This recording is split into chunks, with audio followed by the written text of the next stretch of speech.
Today we're going to learn how to draw lips in charcoal. The first thing we're going to do is we're going to start with a light pencil sketch using a harder lead or number 2 pencil. We're going to keep our sketch super light. You can use any reference image, however I am using the reference images from these worksheets. You can find them linked below along with a slideshow, video demonstration, and more. So we are being very careful not to create harsh outlines. Notice that only the darkest areas have kind of a darker line surrounding them. So the bottom of the top lip and the top of the bottom lip are kind of our darker areas. So I'm mapping out where everything is extremely lightly with no outlines. Next, I'm going to use a bigger tool because I want to get those bigger shapes of shadow. I don't want to let myself get caught up in those tiny details just yet. In the beginning, it's really important just to get those larger shapes of shadow. We're going to go in a little bit with an eraser, so wherever those lighter highlights are, because we're using such a soft charcoal, we can use an eraser to kind of pull out some of those highlights. So I'm being very careful here to not go too dark from the beginning, and I'm using a softer willow charcoal to get those big, thick shapes of shadow. So you can see here I'm using a blending tortillon and also a art brush, a very soft brush, to get large areas of shadow. I'm not using the charcoal pencil for these larger areas. See how soft and powdery the charcoal is?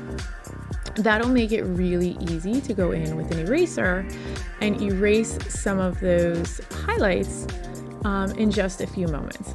So here we go with the eraser. I'm paying really close attention to the shape, the big shape of the shadows, and not get caught up in the exact lines and perfect little details.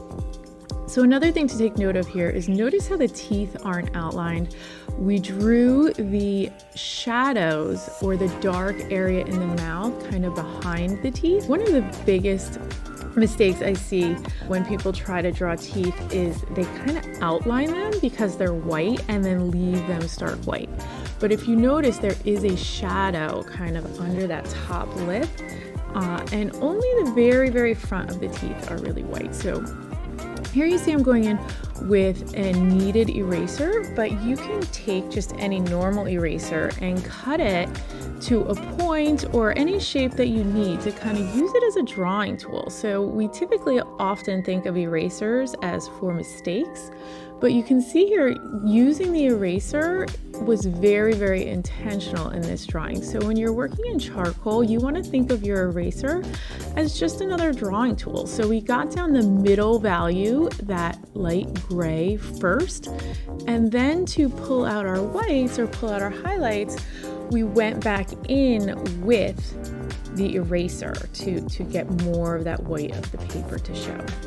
Yeah, so boy. You see this is really like a push and a pull. You're putting things down, you're getting areas a little bit darker, using your eraser to lighten edges. You can use a pencil, however, you can't put the pencil on top of your charcoal. So if you're using pencil to get some lighter gray detailed values, you want to use that pencil kind of next to your charcoal.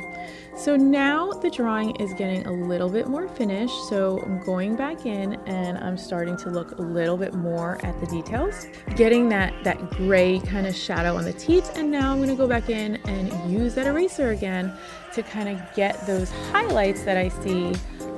But with the teeth, it is a little bit challenging because you don't want that shadow to be too dark, and you also don't want those sketchy lines. So the trick to charcoal is use soft and harder charcoal for your details. Don't be afraid to get those bigger shapes in. Blend with the art brush and the blending stump. Use your eraser as a tool and have fun.